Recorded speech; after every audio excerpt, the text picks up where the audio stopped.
Welcome to Makers of Tomorrow, the podcast where each episode we talk with founders, industry leaders, and innovators to explore the latest trends shaping brands and the consumer experience. We are your hosts, Karine Mallet and Corey Gottlieb, founders of Replica, the social selling platform revolutionizing how brands connect, inspire, and sell in today's digital world. So whether you're a brand leader, entrepreneur, or just fascinated by the evolution of digital commerce, you're in the right place. Let's dive in.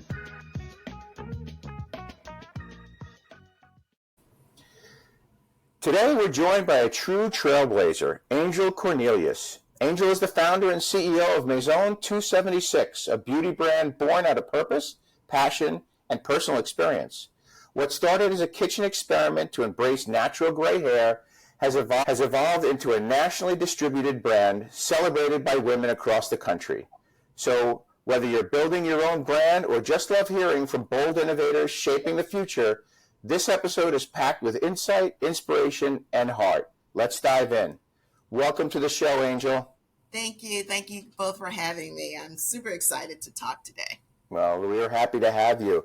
So I'll start off. I'd love to, hear your story of how you created Maison 276, what inspired you to create it, and, how did you identify the gap in the market that you're filling? Well, first, you should know I'm an unintentional entrepreneur.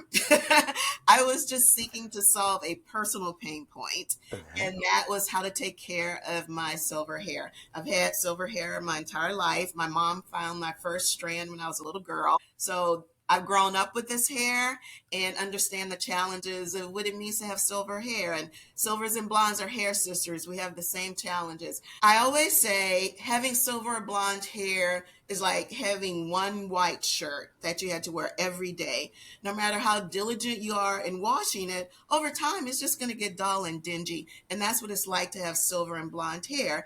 And 99% of the products for us are the purple shampoos. Well, the problem is when you add color to colorless hair, it takes on those hues and you get what I call old lady blue hair. And so what the consumer has to do, she buys purple stuff sometimes, and then she buys regular products.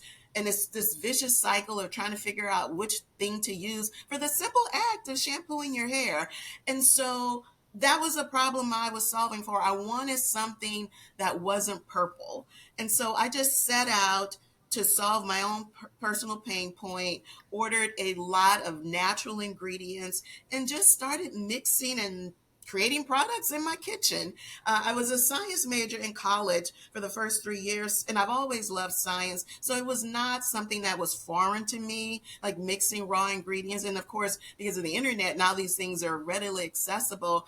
And that is what I created, which is now our hero product, the 3-step system for silver, gray, blonde, white, and highlighted hair is designed to brighten, cleanse, and restore the natural brilliance of your hair without purple dyes. All of the products are white. And so now you have one system to take care of your hair, whether you're someone who washes your hair every day or washes your hair once a week, because it's texture agnostic. Anyone can use it. And that's the story of how I got here. The brand and name is inspired by my New Orleans roots. That's where I was born and raised.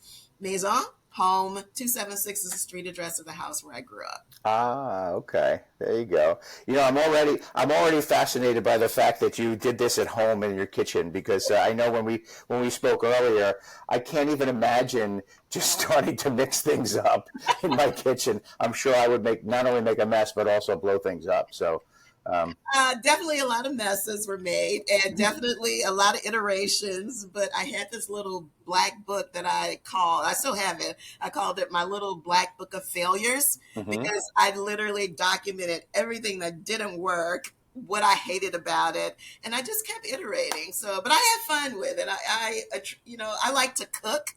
I'm from New Orleans. Do you know anybody who doesn't like to eat and cook? No, some of my favorite restaurants down there. And so that's how I viewed it. It was just like, what's the next recipe? That didn't work. Oh, I like this, but I didn't like that. And so it felt very natural to me.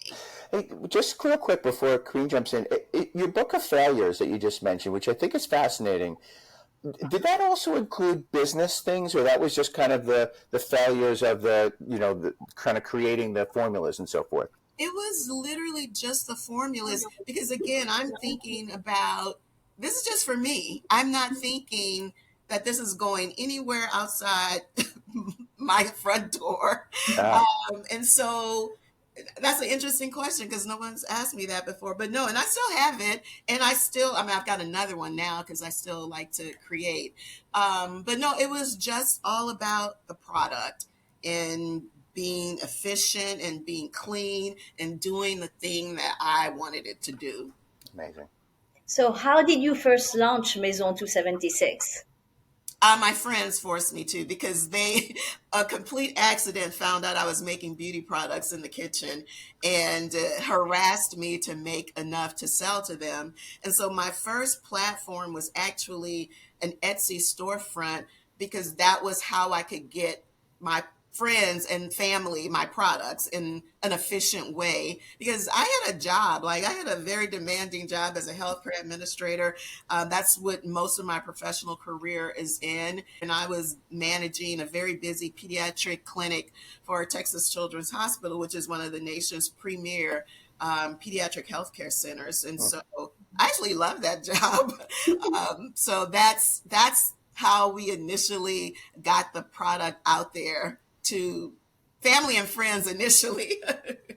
Well, you weren't kidding when you were saying you didn't set out to be an entrepreneur. You just kind of got there, and my God, we're going to talk about the business and the success you've had. But what an interesting way to get into the business. So, today, where are your products sold? Today, I am super excited to say we just a few months ago launched nationwide in Walmart. It's been an incredible journey. Walmart's been a phenomenal partner. It was a 3-year journey, and we're very grateful for the process. What I appreciate most is them understanding the difference between an emerging brand and a conglomerate, and just the resources and the accessibility to their team. I mean, when you're doing business with the world's largest retailer, no matter what you think you know, you don't know. Right, right. And so it's been quite phenomenal, and we are super excited to say that we're a Walmart supplier. What an amazing accomplishment, right? From kitchen to in every Walmart store, virtually. Almost, not quite, but Okay, well, virtually, a few miles away from literally every person in this country. yeah. Incredible. So obviously, you said you started off with a small Etsy channel, but then now today you're in Walmart. Tell us about the path to get there. What different sales channels have you been on? Have you tried? Obviously you have your own e-commerce site. So give us a sense of how else your products are sold. Well, we moved obviously from Etsy to Shopify. Shopify is a fantastic platform because it's extremely flexible. Like it works for the at-home cottage industry brand, and it works for like it's an amazing platform. So it's been able to grow with us and to my point, be flexible. Clavio for email marketing, of course, eventually getting a customer review platform, analytics, and Shopify has great analytics as well. And then what you just learn how to do is stack all the Layer. that Yes. you need, whether it's Google Analytics, and so that's learning on the run, honestly. And I will say, one, in addition to these tech tools, what's been extremely helpful for me is being in ecosystems with other entrepreneurs, because that's where I've gotten a lot of my greatest learning. So whether those were accelerators, whether it's something that lasted a year or something that lasted 3 months, I always encourage entrepreneurs, find your tribe. And they're going to be in a lot of different places. Absolutely. A lot of different programs offer different tools, but I can't, like in those early years, you just got to get as much learning as you can, and you can learn a lot from each other. And in industry agnostic, like if you're in beauty, don't just hang out with beauty entrepreneurs. If you're in tech, don't just hang out with tech entrepreneurs, because there's just so much information, and you don't have to reinvent the wheel all the time. That is such awesome advice. I know, Karina and I, of course, are entrepreneurs too. We own a company together called Replica Software, and it's just amazing how many people we've been able to meet in those ecosystems. We were in a startup in Paris, an accelerator program in Paris that was from LVMH, La Maison de Startup, the House of Startups. But, throughout the journey, I think the one thing that resonates really, really well is what you just said is, as an entrepreneur, it could be really lonely, and it could also be really difficult to be on your own. So embracing a community of people who have been through it before, who maybe have a slightly different perspective than you walked in with, is just absolutely invaluable in building that brand. I completely agree with that. So now we kind of got an idea of how you maybe got your first clients. You mentioned Google, you mentioned a few other ways. How do you retain clients? So once they get the product, is it something like they can't live without it, or do you remarket to them? Like, how do they become part of the family and loyal customers?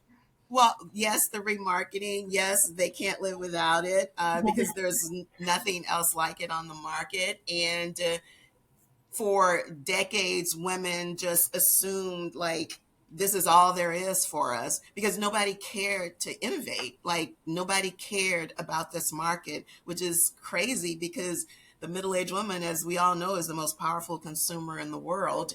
And they seem bent on selling us stuff to fix things they think is wrong with us. And so I reject that as a woman. And so as I come into my entrepreneurial journey, I'm bringing that with me. And so I think one of the ways we've been able to just bootstrap and be scrappy and build this incredibly loyal community is that, one, we meet women where they are. Mm-hmm.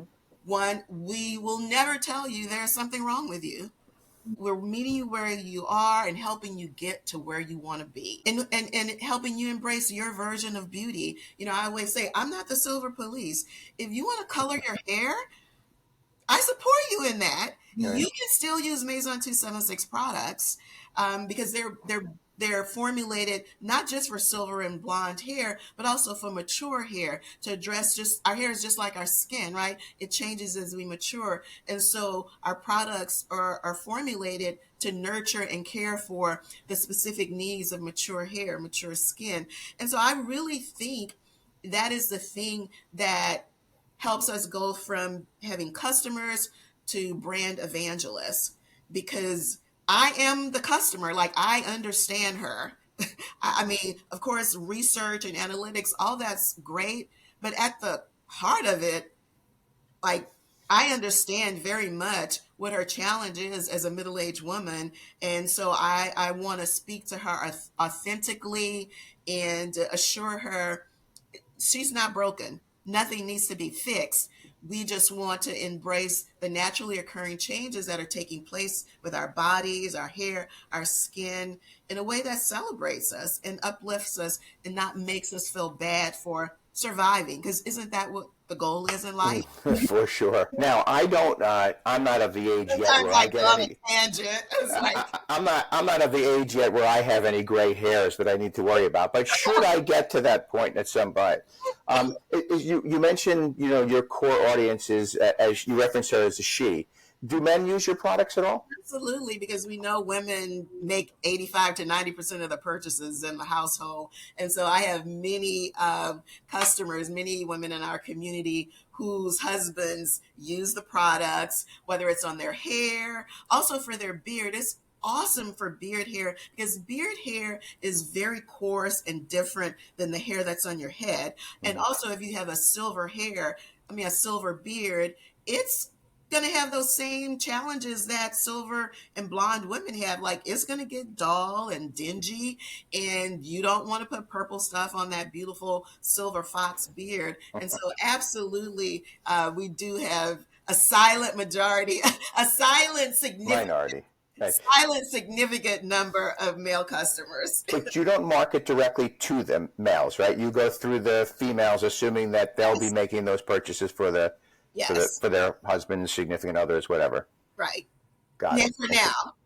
Okay. Yeah. I was wondering if that's part of your future, maybe, because obviously, guys, we may lose a little bit more hair than our female partners, but it does get gray, and it is an issue for men as well. Absolutely, absolutely.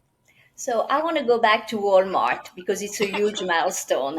Right. How did this opportunity came about, and what was the process like?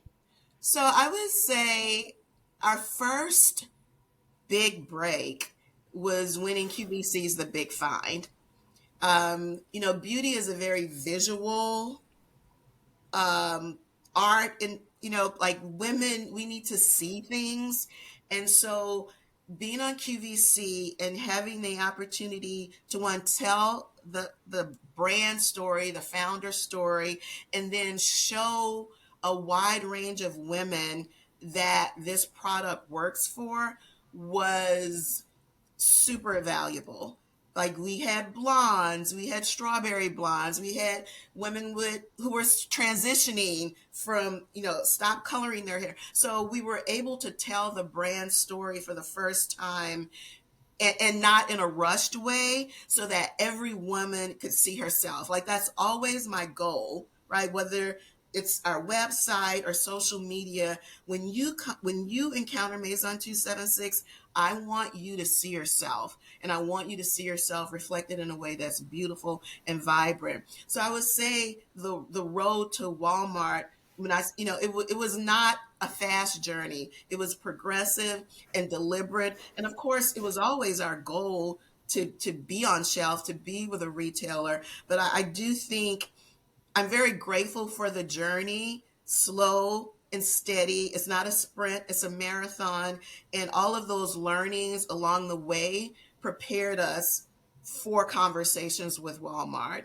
And so I never want to make people think like, oh, we went in, we had this conversation, and boom, here we are. No, that's not. Yeah. It happens for some brands like that. Yes, that was not our journey, but I'm very grateful because it was very deliberate.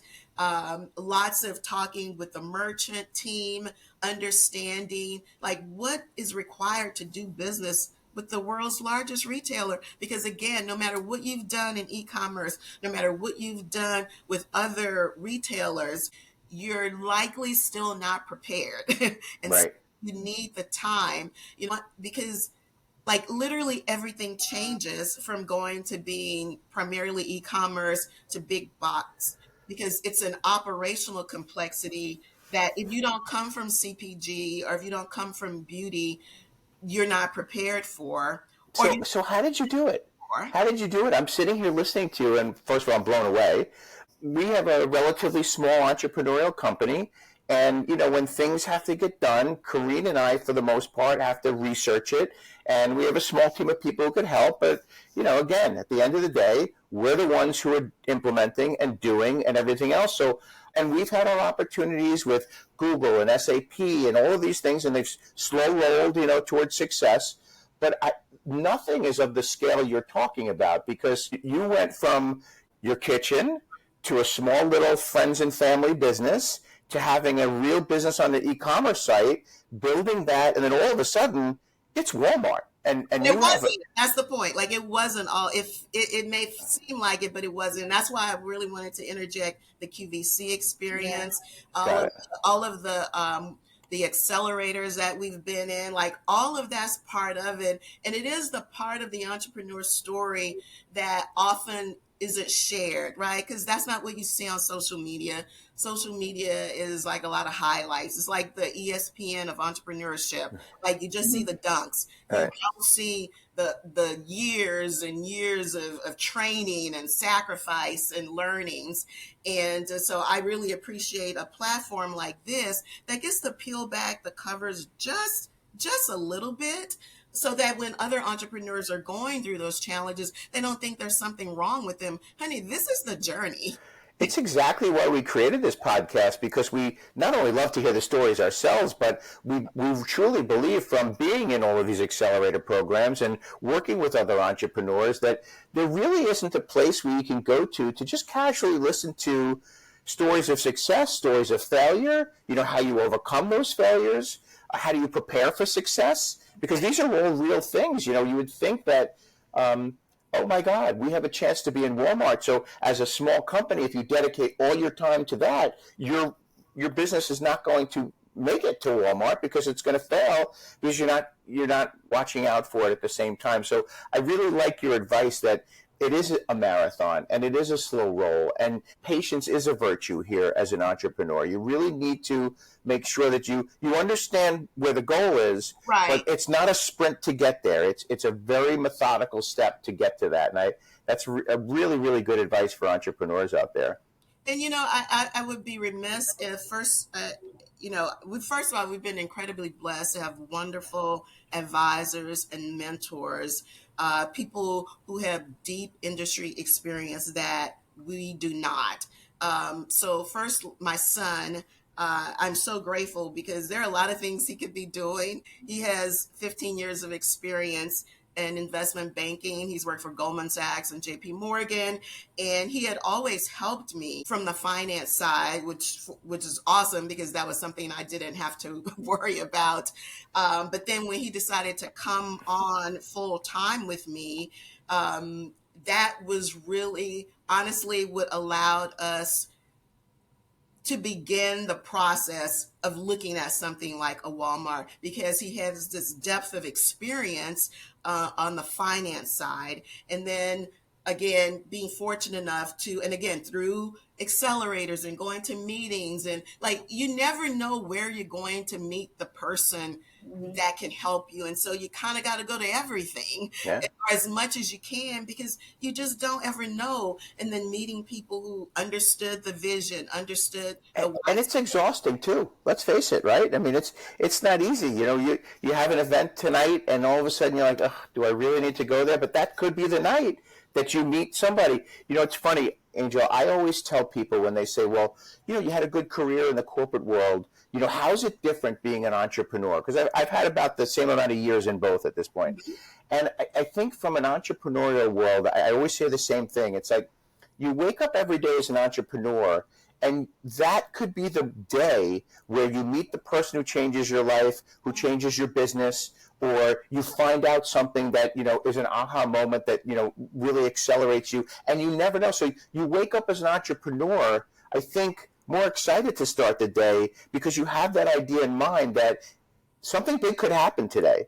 Whereas in the corporate world, you know, I was selling $1 billion worth of advertising a year. And if I did $100 million deal, which was the biggest deal we ever had, it was nice. And people gave you the attaboy on the back.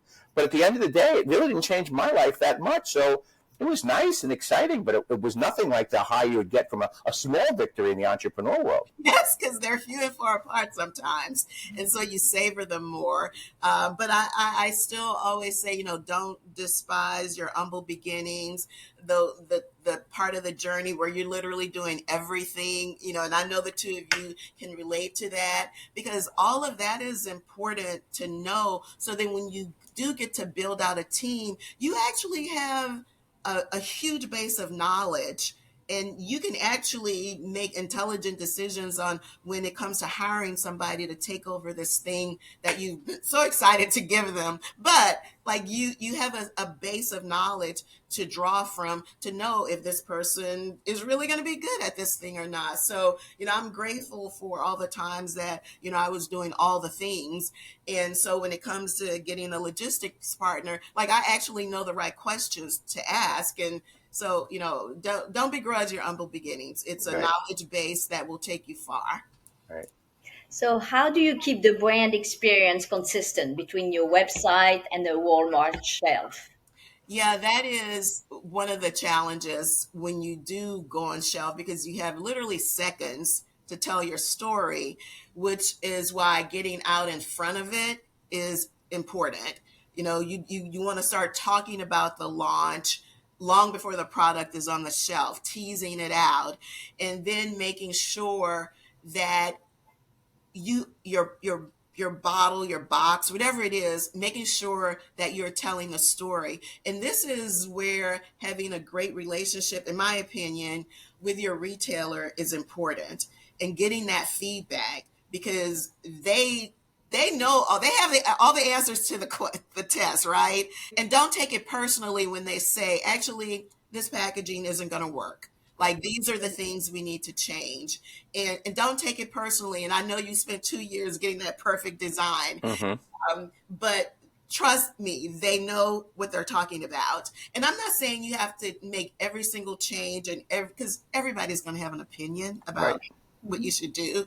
And, you listen to it all and you take in what you feel is beneficial and still helps you maintain your brand DNA. But, we actually did not have to change a lot when we went on shelf. The changes that we made were changes that we were going to make anyway, because we knew these were some tweaks that we wanted to make in terms of telling our story.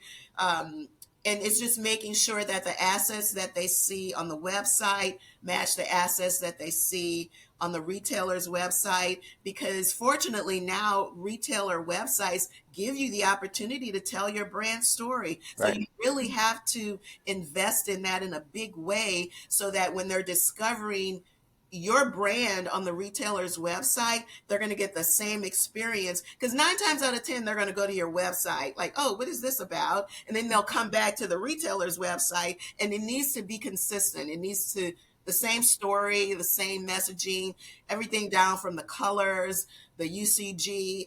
So I'm really glad that retailer websites now you can almost replicate your website on the retailers.com. And just be mindful of that when you're creating new content, to make sure that you maintain that story. Does that make sense? Or did I answer your question, I should say? More than makes sense. Where our company name is Replica for a reason. Oh, right. So how do you leverage social media to build your community? That's something I had to learn how to do, Corinne, because I wasn't on social media before I was a founder. So I kind of learned and I just learned on the way. And I would say most for our community, being authentic is the most important thing. And so using real customers, like, that's always going to be my default, using real customers who love the product. Yes, we do gifting, but to me, I want her to see herself. And customers are very astute. They know, even when it's a sponsored ad, like, they still know if it's authentic or not. It's not the sponsored ad part that bothers them. It's the part where it just feels like a commercial, as opposed to someone sharing their experience with a brand. Like authentic experience, right? Because my next question was, have you ever kind of worked with influencers and user-generated content? And my guess is that you probably dabbled in both, but user-generated content from your actual users is probably more powerful than some influencer who's talking about gray hair today and talking about something different tomorrow. Right, exactly. And so that's really what we have done in the past, and what we want to continue to double down on, whether it's social media. Social media is constantly changing, but you just have to be consistent with your voice and your brand, like, whatever the platforms are going to do, what the platforms are going to do. And we don't have any control over that, but we do have control over our voice and how we show up to our community. And that's the thing that we want to be the most authentic about and the most consistent with. And also understanding how your community consumes social. There is a misconception that middle-aged women are not on social. Oh, yes, they are. They are very much on social. Oh, absolutely. They consume a lot of it. And so, it's been really interesting, and it's been a learning process for me as well. It's like, how do I best, as a founder, show up for the community? And so I've really, in the last year, leaned into YouTube. We, as a community, we really like the long form content. And so I've really gotten comfortable and enjoy doing that now. And what's really interesting is that when I say, well, what do you got? Because I always ask, what do y'all want me to what content do you want me to do? Like, Mm-hmm. you tell me what you want to see. And a lot of times it's hair, but sometimes it's not. And so I really had a lot of fun with that and connecting with the community in a new way. Yeah, I mean, you've also gotten some really good mainstream media press, and I see also on your website you highlight some real, user stories. So I guess the question is how do you accelerate the stories of those people that are satisfied with your brand? Like, how do you take somebody who's very happy with the results of using your products, loves using it, wants to tell their story? How do you embrace that and kind of amplify it? And then, I mean, and if they're really good at, creating content, then I just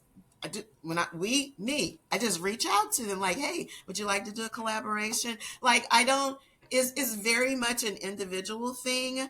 And so just kind of getting a sense for who this person is on social media, how she engages with products. And a few years ago, when we first started, working with influencers. And I love telling this story because I think more than anything, middle-aged women are really coming into our power and our influence. And there are several people that I reached out to ask, just, hey, can I gift you some product? They had this beautiful hair. Some of them were transitioning, some of them were already silver, but they had private accounts. And I said, the only thing is I'm going to need you to make your account public.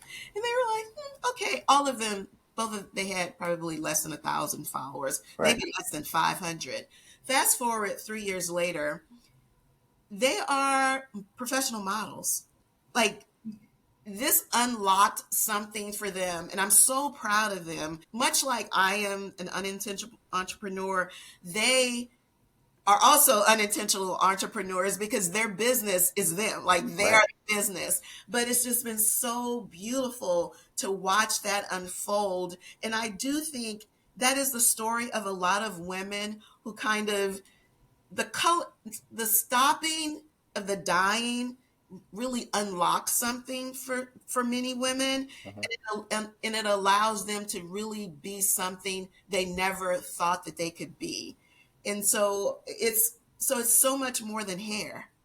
It's really about freedom. I love the way you talk about your audience and about the woman who is finding herself at a time where, it's funny. I mentioned before we had a death in the family over the weekend, and I we've been reflective over a lot. And I said at one point, I think being middle-aged is one of the toughest ages to be because we have aging parents.